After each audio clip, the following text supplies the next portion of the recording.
Welcome, everyone, to a brand new episode of the Action Movie Guys podcast. We're up to the sixth film in the Mission Impossible franchise. We're up to Fallout from 2018. I'm your host, Alex Figueroa. My co-host is Nate from Netflix Reviews. All right, Nate. So what did you think of this when you first came out of the theater? All right, so Mission Impossible Fallout. I remember seeing this one in the theater. I was hyped because I liked Rogue Nation a lot, and we liked it when we rewatched it for this show. So I was excited. You know, you had most of the main players come. No Jeremy Renner, which still we'll talk about it in the review.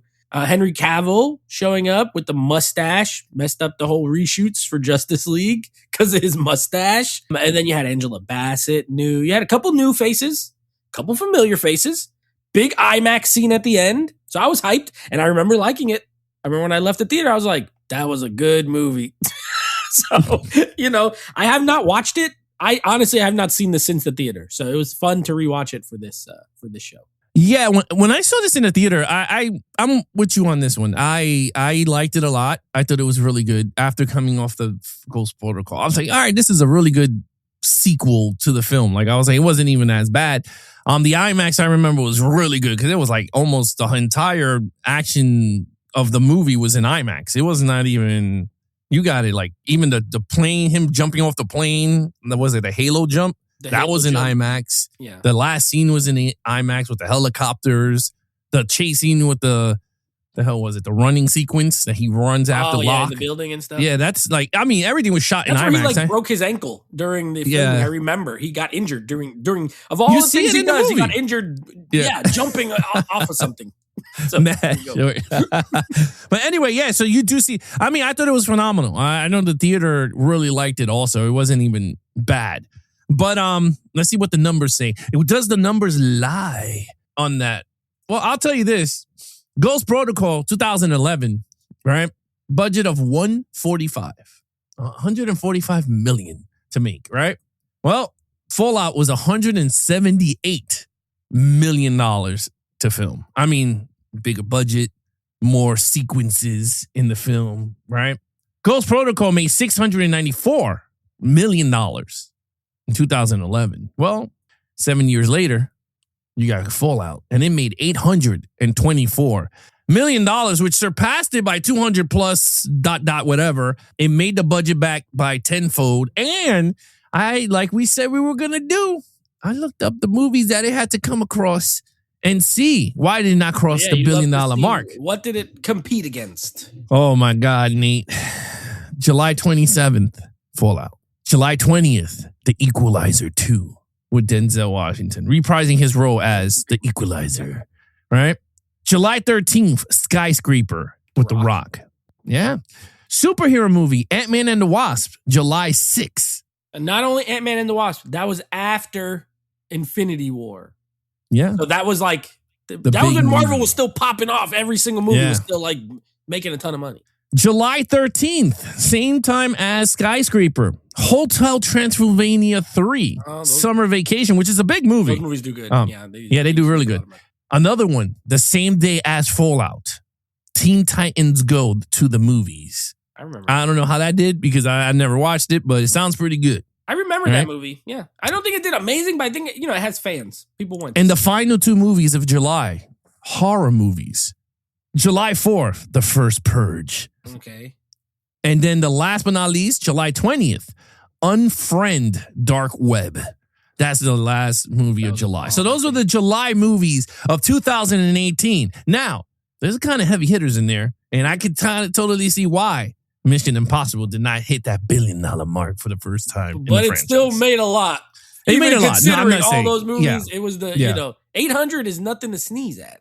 It was a very big hit, the biggest hit to that point. I agree. So yeah, but if it didn't have, some of those movies, it could have. I think if it didn't have Ant-Man, Wasp, and Equalizer 2, I think it would have hit. If this came out in like March or like April. Or February. No, not March or April. I think April was when Infinity War came. Okay, if it came out in February, like before or like November, it might have been like. You know what's crazy though? Like if you really look at it, action movies technically doesn't do as good unless it's a big IP, right? But the ones that do really well are in January, in February. And I don't understand why they don't do it. John Wick came out in February because I remember it was on Valentine's Day for part 3 or part 2. And that theater was packed with dudes and females. Normally, summer is your time for your tentpole action films. Yeah. The thing is that now there's so many, and then all the animated movies. And so, like, there is going to be competition, but that's always kind of traditionally been when you put out these type of movies. So, like, it was a success. But what happens is, like, now there's these sneaky movies that'll come out on these random months. That was not normal. I remember growing up, it'd be like dramas, comedies, and all this stuff until like May.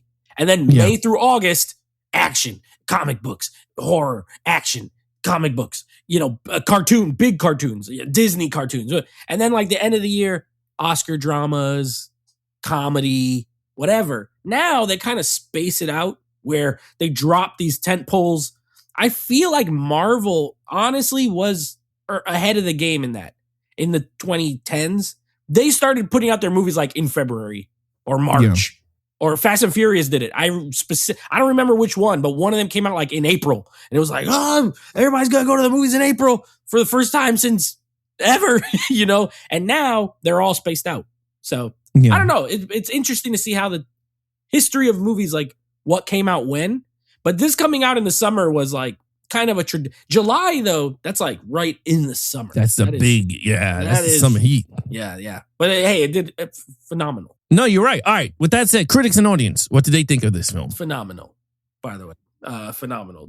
I don't know. This is rare, Alex. This is rare. 6 movies in, and the last 3 movies have kept going up on the reviews. Score? Yeah, usually at this point, we'll get like one of them will be a minus, right? Like the critics or audiences will.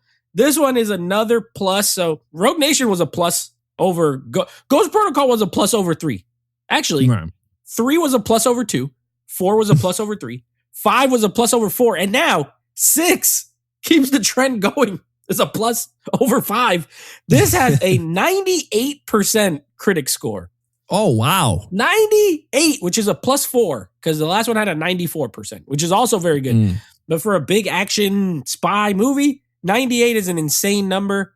Pretty much every critic liked it. I don't know who those 2% are who said this is not good. I don't know what they were smoking, but they didn't like it. Audience score, 89%, which is still a plus 2% increase. Okay. So last one was an 87. This one's an 89. So, I mean, this thing, it's not surprising that the last 2 have kind of upped the money as well as the review. The reviews have matched the success.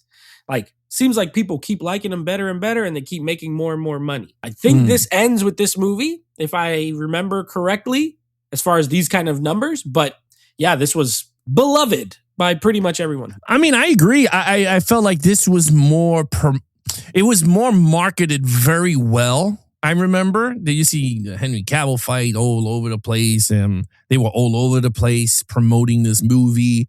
You saw the sequences of him breaking his ankle from different angles. They were promoting it. The helicopter scene, you saw it everywhere being promoted. So I agree. This movie, I think, was the best promoted Mission Impossible out of the entire franchise. But the question really lies is, does it still hold up after all these years? Because I had a change for thought after watching this movie. Yeah, can't wait to sit down and talk about it. I had a change of thought, sit down and watching it. So this is actually going to be a pretty cool discussion on Fallout. So let's take it away. You take it away with the, you know what to do. Lead character, Ethan Hunt. Now at this point, we're no longer getting, in this movie, we don't get any new sort of face characters, right? Like good guys. I mean, you have shady people. So Henry Cavill is good for like half the movie, but never. I remember when I saw this, I was like, something's up with this guy. Like you have this midway point. It's like a little, almost halfway, like a little past an hour in, and he turns bad, right? But I'm like, yeah, but he always seemed kind of bad. Like he was going to Angela Bassett talking about Ethan Hunt's definitely this guy. I'm like, well, he's definitely this guy then. Never mind. But, like it was a little obvious. So he's not really a good guy. And then you have Vanessa Kirby's character, who's a arms dealer woman who is also working with the CIA. which that kind of comes out of nowhere. Like Alec Baldwin's like, yeah, she's actually an informant, blah, blah, blah. So and then they're working with her by the end of it. So like technically she's bad, but she's doing good because she's trying to work with, doesn't count to me. So really we have Benji, we got Luther, we got Ethan, and we got my girl Ilsa back. By the way, look, I don't know. Rebecca Ferguson, I thought she was gorgeous in the last movie, bro. This woman, I love her. I love her. She looks amazing in this movie again. She's even somehow, like she was badass in the first one. She's almost a little more, like the motorcycle scene in this movie. It's so good. So anyway, I love these people. At this point, we've seen them 6 times. They're still likable. Now, I gave them a 5 in the last movie because I feel like they finally reached a certain point where they were locked in. So at this point, what I'm looking for in a franchise like this, where I gave a 5 on the last one, is do we add anything or do we at least not make it worse, right? To maintain a 5, because once you reach 5, you gotta keep it going. I actually think they maintained it very well. I think bringing the wife back, the previous gave Ethan something. I like that. I like, especially the end when he sees her and they're talking, and he goes and whispers to her and he's like, I'm so sorry, blah, blah, blah. Like, I feel like that this movie needed that juice, that little juice, especially at the end. And I like when Luther's talking with Ilsa about the wife, he was married and explaining I think they did a great job of making sure we didn't get back to like Mission Impossible 3 Ethan or Mission Impossible 4 Ethan. I feel like this did a good job of keeping, I gave him a 5 again. I think there was no dip as far as the leads go. Ilsa, now that she's part of the group, I love her whole thing of like, why is she doing this? Why is she trying to kill him? And then he eventually figures it out. MI6, she's trying to get basically back into her role. And in order to do so, she needs to do this thing. So I like that. It adds it. Plus, you don't know, like she's shooting at them. She's shooting at Ethan. You don't know what's going on. So I think I really liked it. I think they did a great job with these leads. I gave them a 5. Yeah. This one I had no problem with. I thought I didn't go with Tom Cruise on this one. Okay. Because going forward, it was a team movie.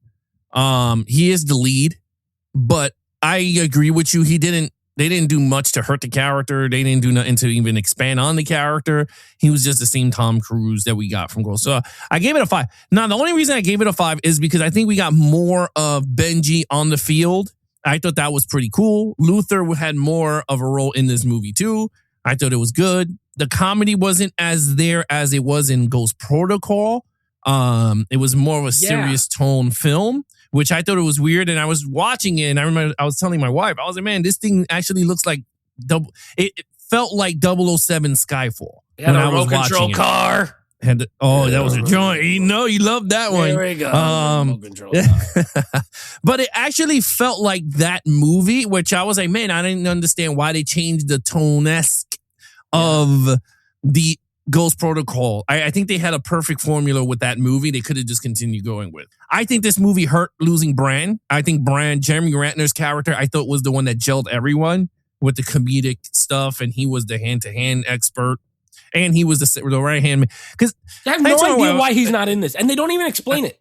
He's just gone. They just didn't write him in. Just like every other movie that they have agents, they never talk about where they at. So I get it. Yeah, they never even say where they're. And I'm just like, okay, but if you like them, why not bring them back? Jeremy Renner, I get it. He maybe got ran over by his reindeer or whatever the hell it was. What was it? His snow blower. What was it? The snow. Yeah, the snow plow. Yeah. Yeah, the big ones too, not that little Fosse one. Those are the big ones. I think that was after this. I feel like that happened later. So maybe it was an Avengers movie or something he was filming. Could have been. Yep, that's true. Yeah, or I don't know. We don't know because Endgame came out the same year. So it could have been he was filming Endgame. So even still, he should have had time to do a cameo or something, like film something. Because honestly, I missed his character. His character to me was vital to the team. I liked him a lot because he was inside with the secretary. He was, he's a protector. He could have been in the scene with Alec Baldwin when they're in the water and they bring the bad guy there. Remember they meet him in that little underground? Oh, yes. Yeah. He could have been in that scene. Even if it was just a cameo in that scene and he helps them escape and then you don't see him again. I agree. He'll be like, you know what? I'll see you in the rendezvous. And that's it. You're good to go. I agree. I think I missed him the most in the movie. Alec Baldwin, phenomenal. I don't know why they did what they did in this movie. It pissed me off. It did not work, and I think that's why I miss Bran, because I think Bran would not let that happen. And man, Bran versus Henry Cavill would have been a good fight. Exactly. I would have liked that one. But anyway, I liked him. Angela Bassett, I mean, I don't know why she didn't get an Oscar, because she is really good. She's really in everything good in all the time. Yeah, she is. Good. I mean, man, she made Angel Has Fallen good. She has like a commanding presence. Yes, she is a commanding figure, and I liked her. She reminded me of Lawrence Fishburne's version of the character, but but a woman of the role. So I like that. I thought she was really good. Honestly, I think Elsa. Oh my god. I don't know. I agree with you. Elsa's just damn gorgeous. I don't know if this guy knows how to film her. Yeah, you know. It's her blue eyes. I think he knows how to film her. Like, knows how to film her. I mean, she's just gorgeous. So yeah, she's really good. At the end of the day, it's a 5. I think they did a great job. I can't see no flaws in the lead characters. Okay, main villain now. There's a lot of them. I don't know where you're gonna go with this. Yeah. With the lead character, main villains, where are you gonna go? Solomon Lane. Well, Henry Cavill. Okay, maybe, I'm interested to see what you said, because I know you said you had some thoughts about it this time. Yeah. Look, I was a little, I won't say disappointed with the villains, but I think they were better in the last movie. So you have Solomon Lane, who was in the last movie and was a great villain. We gave him a 5, and the Syndicate and all that. Now we have like the bastard son of the Syndicate, called the Apostles, but nobody like it's like the Syndicate. A bunch of them have been killed, but the ones who are still alive are now the Apostles. So it's the same group with a different name. You don't know who these people are. They're faceless. Even in the beginning, there's just like little. It's like the little random pictures on like Skype when you don't have a profile picture. It's just like a little. It's like a little ghost, So you don't know who they are. Then you have Solomon Lane. I think in movies in general. And this goes for all action that we're going to do in the future. And whenever you bring back a villain for a second time, they got to be like better. I don't think he's better in this movie. He's captured for most of the movie. He's arrested. Then when he finally gets out, he's had other people doing all the stuff for him, right? He does fight. He almost kills Benji, which I like. I actually like that they showed him fight, because he was an agent and you don't really get to see him do much in 5, right? He chases Ethan, they trap him, he falls in the thing, whatever. Here, he jacks Benji up, he's jacking Ilsa up. I do think that that's really cool. But my problem is, as far as the plot goes, he's trying to just blow up these places with nukes so he can make chaos. It's a little too broad for me. I like the motivation better in the last movie, where it was just about this money. Now, all of a sudden, he doesn't care about that billions of dollars anymore. He just wants to blow stuff up, which to me, a villain motivation of, I want billions of dollars and I'll do what I need to get it is more interesting than I just want to blow stuff up to make chaos. That's their goal. Make chaos so that the world can be shaped differently, blah, blah, blah. Okay, whatever. Henry Cavill, knew he was a villain. The first time I saw it, even knowing it, rewatching it, it makes it more obvious. Like when you rewatch it, he's fine. I like him as an actor. I think he's good in the role. I like him in the action scenes. He's a good, formidable, but he's like a Bond henchman. You mentioned Bond before. He's more like Jaws than a true villain. He's a heavy, big henchman for Solomon Lane, pretty much. So as that, he's very good. But again, I don't know. I gave them a 4. And that's because we saw this guy before, but he was better last time.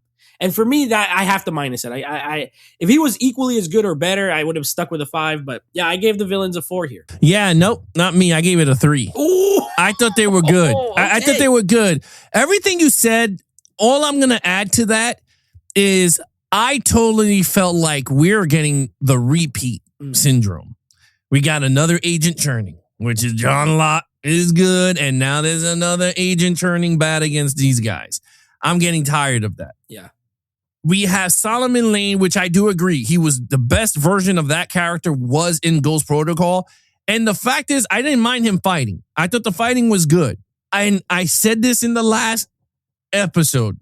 The biggest problem that they ever did was capturing him. because I felt like they did not know where to go with that character. And this is the movie that you could totally see it. First of all, they dismanned the syndicate, which I don't know how they could disband the syndicate like in 2 seconds, but they did. And they still doing it though, because they said that the syndicate is still going on and they're doing their own stuff and chaos is erupting and blah, blah, blah, blah, blah. Again, failed because me and you agreed last episode when I said that they should have used that opportunity with the syndicate to make it like the Spectre of 007 and is the anti-IMF. I would have been like, this is dope. They could have did their resources, have this guy escape, and then make it like a boss, like a villain boss, where he's like, he goes back to the seat and then he does more chaos and then fights Ethan Hunt. Because we never get to see Ethan Hunt and him fight again. Not even in this movie. Because he's busy doing a helicopter scene going after Superman. So I'm like, what the hell is going on here? So for me, that was the biggest letdown because I like Solomon Lane, and I will always say that he is the best villain of the franchise. I still think he was and could have been, but the Rogue Nation version is better. The Rogue Nation and Ghost Protocol mix. Well, he wasn't in Ghost Protocol. Was he in it? Oh no, he got captured, right? No, he was in Rogue. Ghost Protocol is the old guy with the bombs. Oh, yes, the one that he fell off the thing. Yes, this guy was Rogue Nation and Fallout. Yes, Rogue Nation version was 100 times better. He was diabolical. And all you had to do is just change him up a little bit, made him diabolical and a mastermind, controlling all these guys from all over the world. And you would have had a perfect villain for this anti-IMF. They decided not to do that. I did not like the way they were going with the villains here. I agree. I felt like the bomb thing was too far-fetched for me. I just couldn't get into it. It didn't capture me. I'm just like, why? Like, it was just too much. To me, it was too much. I didn't understand the premise of this villain's, like, because you're right. He wanted money. He just wanted the syndicate to do their own thing, but they kept getting stopped. They were like the Cobra to the G.I. Joe. Yep. And we didn't get that. And that's where I fell flat. And I did not like Henry Cavill's character. I thought he was good, but it was a repeat of what's his name? Phillips from the first Jim Phillips from the first movie. He's the same dude from part 3, which you hated. The head of this MIF, and then he flipped around. And he was the bad guy who brought back Billy Crudup and character. Billy Crudup's character. Except Henry Cavill could fight because he's huge. That's the only difference. I mean, pretty much, yeah. So at the end of the day, I just felt like I wanted something new and fresh with the villains department. I felt like we didn't get that. You know what? I'm going to throw something crazy out here. Uh-oh. Throw something crazy out here. Because even though I know you don't like this, and I tend to agree with you. Like, he was I think CIA in this, right? Because Angela Bassett was CIA. So he wasn't IMF, he was CIA. But wouldn't it have been, actually, now that you were talking and I just thought about it, what if it was Brand who did that? Who actually was like flipped at the end. That would have been. And he had to. I feel like I would have liked it better than this random new guy who we've never seen before. Yep. Like, he's with Angela Bassett and he's friends with Ethan, but he's like, you know what? I think he might be this guy. She's like, why would you think that? Because they have a history. This guy has no history with Ethan to be like, he's actually the arms dealer. It's actually him. Like, I feel like Brandt, actually, forget what I said earlier about his cameo. If he was this role, I thought that would be interesting. It'd be like, oh, shoot, he turned bad, like, whatever. I don't know. I think that would have been And then you could have used the excuse that with the whole reveal of Ethan messing with his mind, saying that he killed his wife and he let his wife get captured. He could have been pissed off and go, you know what? Like, because you had history there. The problem with the other characters is John Voight was only in one movie. Billy Crudup was only in one movie. This guy's only in one. If you have a character who you've built up for 2 movies as a good guy, and then they flip, that's more like heartbreaking than this random dude who was good for 30 minutes and now is bad. You know what I mean? No, I agree. You could make it even worse that he flipped. You don't even know the motives. You could just say he flipped and everyone is like pissed off at him. And then later when he's dead or whatever, comes out that they took his family or something and they forced him to do it. We should have wrote this. He would have got a 5 if Brandt turned bad. Yeah, I agree. All right, look, with that said, I gave it a 3. You gave it a 4. All right, let's get to action sequence. Okay, we'll keep this short. 5. It's fantastic. It's great. It's not, what am I going to say here? The car chase in this movie, the car chase in the last movie was awesome with the motorcycle. Yeah. This one is like that on steroids. I'm not even lying. It goes on for so long, but in the good way. You know what I mean? Because I like action scenes that are long. One of the things the John Wick movies do well is the action scenes are like 15 minutes long. This one, long. And it starts and stops, which I love when they do that in movies, where it's like you have action and then they pause and they're figuring, and the action scene picks up, they switch cars or they switch to motorcycles and then it stops. And then it goes into a foot chase and I loved it. I thought it was great. That Paris scene is fantastic, where he's going against the traffic on the motorcycle. Ilsa starts chasing them on the motorcycle. Amazing, beautiful, love it. And the helicopter scene at the end, when that aspect ratio rises up to the IMAX aspect ratio, fantastic. Some great shots in that, by the way. Tom Cruise hanging off the helicopter. There's one where the helicopters are flying. You see like clouds and mountains. Looks like a painting. And I'm like, this is beautiful and it's action. So I loved it. I gave it a 5. And hand-to-hand movie. Hand-to-hand fighting in this one, finally. Yeah, I mean, look, I'll piggyback. I agree. I gave it a 5 too. I think it's a phenomenal action sequences. In a nutshell, my favorite scenes of the film is the helicopter scene. I think it's one of the best helicopter scenes because you're in the cockpit, out the cockpit, on the side of the helicopter. Even before when you're right, when he gets on the damn cargo net thing and he falls onto it. Yeah, it's really wicked. Yeah, I would have not even did it. But yeah, it was very wicked. I love the way it was shot. I thought it was really cool, very intense. If you got vertigo, you're gonna get hit with it watching this movie. So I thought it was cool. The driving sequences I did like a lot. I thought it was really cool. Again, you're in the car, side of the car. Like, what is this guy's name? The director? Christopher McQuarrie. Oh, McQuarrie. He does a great job with the action sequences in all these movies. I can't say that they have been horrible. I think they've been great. Long shots when he's running on top of the thing. Like, they utilize a lot of his strengths in this film. So yeah, I thought it was really good. Hand-to-hands are always awesome. Elsa's hand-to-hand, great. Tom Cruise and Henry Cavill in the bathroom against that guy was really good. Top notch. Remind me of Casino Royale when they fight in the bathroom, his first kill. Like, I thought, again, great scenes across the board here. Oh, and that sequence with Vanessa Kirby in the bar when he's like, taking to kill you, and he's just like, each guy that's coming up with her knife. Yeah, she's like, yeah, I thought that was really cool. I'm gonna be honest with you, that scene reminded me of a video game. Like, one dude coming at you and then you just hit square X and he's just like, bah, bah, bah, boom. And then another guy comes. Yeah. I thought that was really cool. So anyway, that's a 5. All right. This is it. Storyline. What you got? Well, you know what? I don't know where you're going to go. I think the storyline here is great. I don't really have a problem with it. Now, I did lower the villain score for their motivations. However, within the context of the movie, and the only reason I lowered it is because it was the same villains as the last movie. If this was new people, all new, I may not have been as harsh on it. I do think the storyline is still great. I have other gripes with this, so I'll have to save it for the overall. But in this category, I think the script is really good. Again, I like the whole thing with Ilsa. How is she helping them, or what is going on with her? I like the mystery surrounding her. I think they did a great job with the suspense at the end with the bomb, the ticking bomb. This is a classic of suspense movies, right?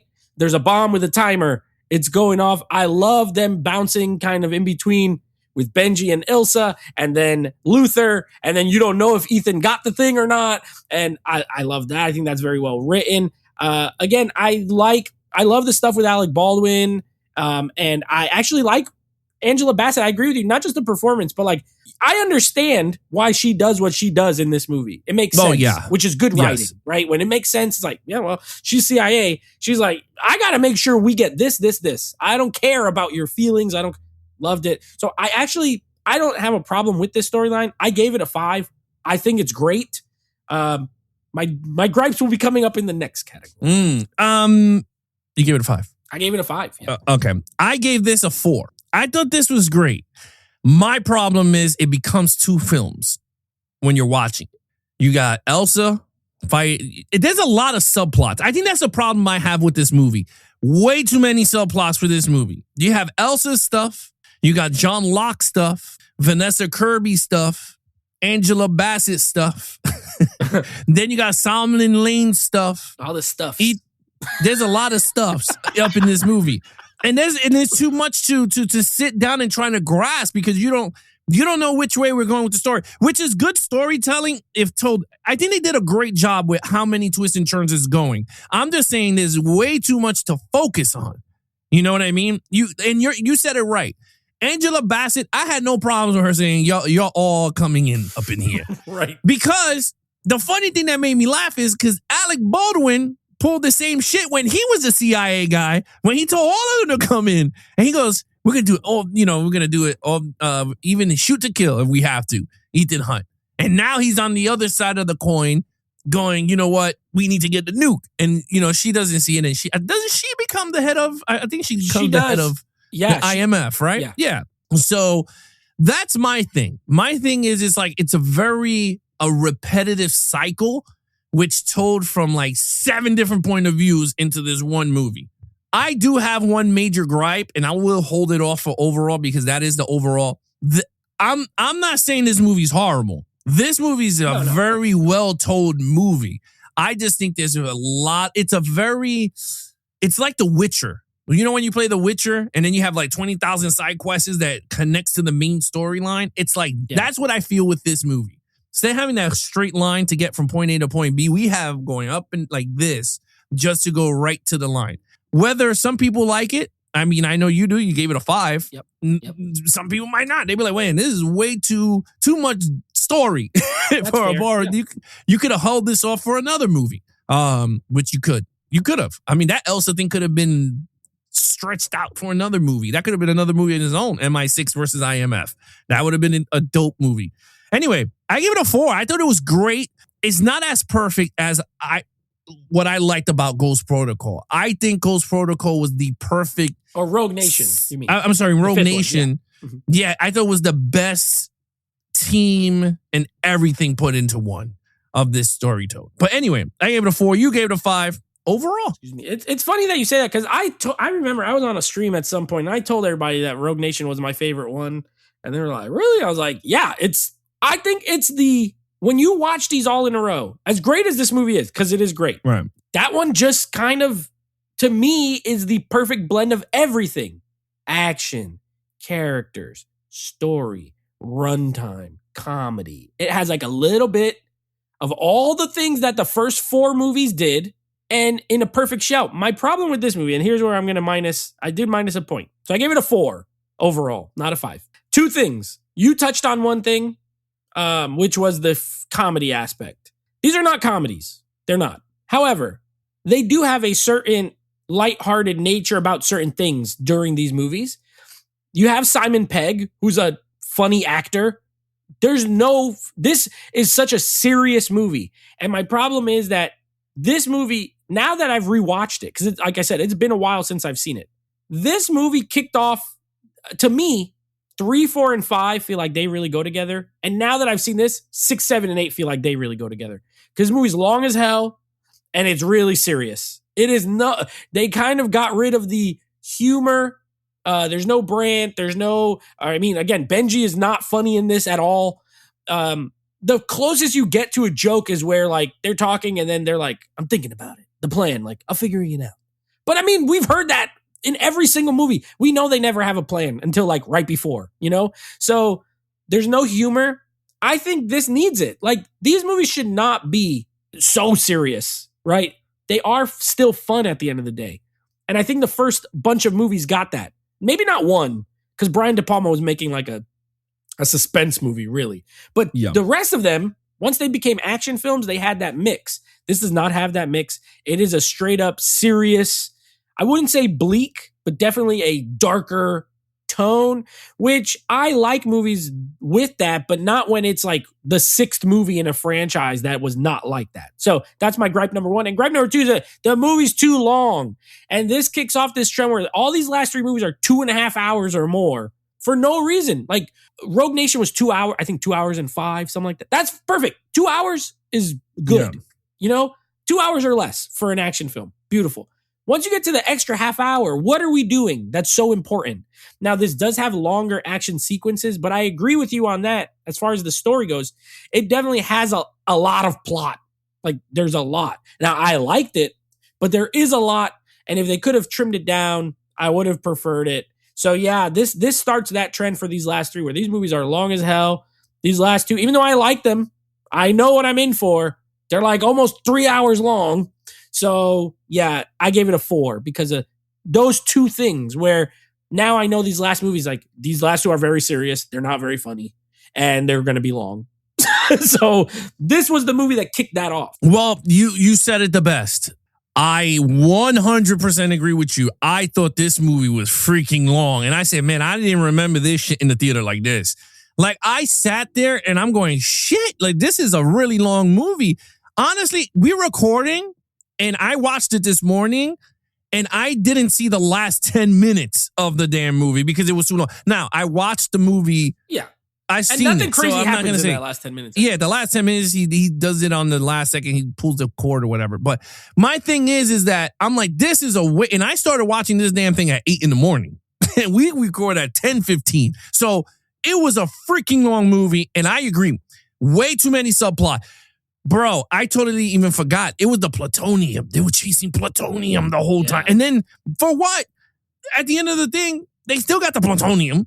Right? And I don't know. I just felt like at the end of the day, there was way too many plot points. I think the action sequences, while I did love the damn heck out of them, they could have cut some action sequences out and saved it for the next movie. You don't need to overstuff action in an action franchise. Me and you keep telling you don't want to keep piling on a sandwich where it's overfilled. And then when you take that bite, everything comes out the side. I'm like, yo, this is not a sandwich. It's a sloppy sandwich. And I don't want a sloppy action movie. Sloppy Joe. It's a sloppy action Joe. And I don't want that. I don't want too much action where I love it because the meat and everything's so good and I got to eat it off the plate. No, I want it to be right in the sandwich, enjoying the shit out of it.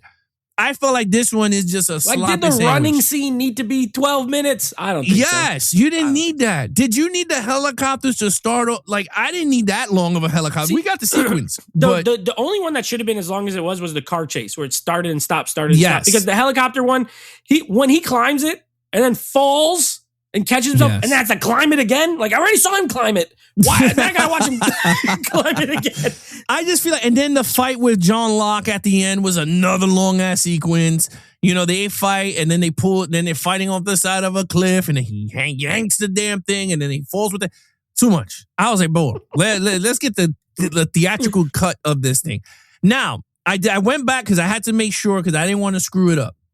Ghost Protocol was the movie that I think was the best because that's when they introduced Jeremy Renner's character. Okay, so you like the one in the desert with the desert chase scene? Yeah, because that's when they introduced Bran, and that's when the secretary gets killed, and then Alec Baldwin is after them. He was like, "We're gonna kill them." That's the Kremlin blowing up. So Alec so Baldwin that shows one, up in Rogue Nation though at the very beginning. He does. Yeah. This one is the one that Alec Baldwin is like. This is the one where Tom Wilkinson is in charge and then dies in the car. He gets shot. Yes, this is. So I was right. Ghost Protocol to me is the perfect blend of comedy, action, story, and this is the Mission Impossible movie that I'm like, this is the best one out of all of them. Rogue Nation, you're right. It's the best villain. I think they had their seasoning is going, but it's not as perfect as Ghost Protocol. I think Ghost Protocol nails it from beginning to end. My problem with that one was everything breaks throughout the whole movie. You hated the machines and the gloves breaking. Yeah. But I think if we remove that element, I think we had the great agents. They all blended very well. Very funny. Yeah. Yeah, that was mad funny. And then every time this dude kept telling the time, the sequence, and he's just like, are you going to say every time? So I don't know. That's what I was saying. I just wanted to make sure so everyone know I didn't want to screw up. Ghost Protocol to me is that it was the best one out of the entire franchise. I don't give a shit about 7 and 8. We're going to talk about it. I haven't seen it since the theater, but I'm just letting you know. I did not like it. Nate knows. Like I definitely did not liked them more than you. So it's going to be, we'll see how it goes when we rewatch them. But yeah. So when it comes to Fallout, way too long. I gave that movie, I gave it a 4. I think it's a great movie. It's nowhere near Ghost Protocol. Nowhere near. Now, when we started this, did you think this was going to be your favorite one? Like when we started the rewatch. Ghost Protocol? No, Fallout. Oh, Fallout? I know I thought you liked it a lot. I liked this movie. Oh, before I reviewed it, I thought this was a hell of a movie. That's what I mean. I thought it was, Yeah. I thought it was a great movie. I was like, oh my God. I was like, I can't wait. I thought this was better than Ghost Protocol. That's what I'm saying. I thought this was your favorite before this was my number one. Okay. Yes, this was my number one. When I sat down and watched it, I said, oh, no. Ghost Protocol, I think Ghost Protocol is the best one because you're right. It missed the comedy aspect. That's where it's fun. When you remove it, it becomes the same as Jason Bourne, James Bond, the Man with Uncle. I don't even know what other MI6 type movie. You know what I mean? Like Olympus Has Fallen. Like it just feels like it's the same. Salt. Yeah, that one has no jokes. No jokes. Yeah. So like it does feel like those type of movies. And I'm like, and when I was watching it, it's not like I was watching a horrible action movie. I liked it. Yeah. It just felt like the identity was stripped for some reason. Like they didn't bring back these writers or something. Or Brad Bird maybe did a great job. I mean, I think you said this was his first action movie because he did a great job with this one. So anyway, with that said, Nate, what is your total points for this movie? My total points is a 23 out of a 25. I do think this is one of the best. I just don't think it's the best. And I know a lot of people love this one. That's why when you went over the box office and when I looked at the Rotten Tomatoes, I was like, yeah, I remember everyone. Fallout's the best. And still a lot of people feel that way. I get it. I do get it. If it is your favorite, I wouldn't argue with you. But for me, I think it's one of the best. But I don't think it's the best. 23 out of 25. All right. So for me, I got a 21 out of a 25. Yeah. Again, it's not as bad, but it's nowhere near Ghost Protocol. It's nowhere near. Yeah, and I gave Rogue Nation a 25 out of a 25. So that's true. This was great. I mean, Still they great. introduced your girlfriend, so I mean, let me tell you, I hate what they do in the next movie. I don't even want to. Oh no, don't even get me started. That might even drop points, to be honest. Actually, now that I'm thinking about it, I'm gonna get mad. I'm gonna get mad all over again. I mean, we could. I'll save it for next week. But I'm thinking, do you ever think that they ever asked her about like, do you think you dying shifted the change? I don't know. I don't know. Someone should ask her though. They should. They should send me. But anyway, I'll ask her.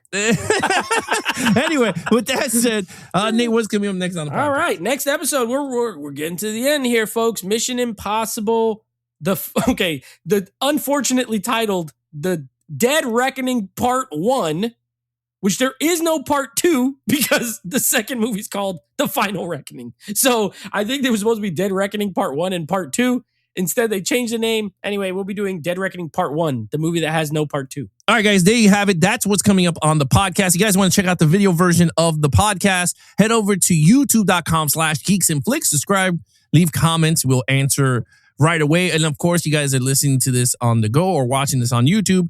We have the Action Movie Guys podcast available on all podcast platforms. Subscribe, leave ratings, do all that jazz. Other than that, I'm your host, Alex Figueroa. My co-host is Nate from Netflix Reviews. Be awesome to each other and geek out.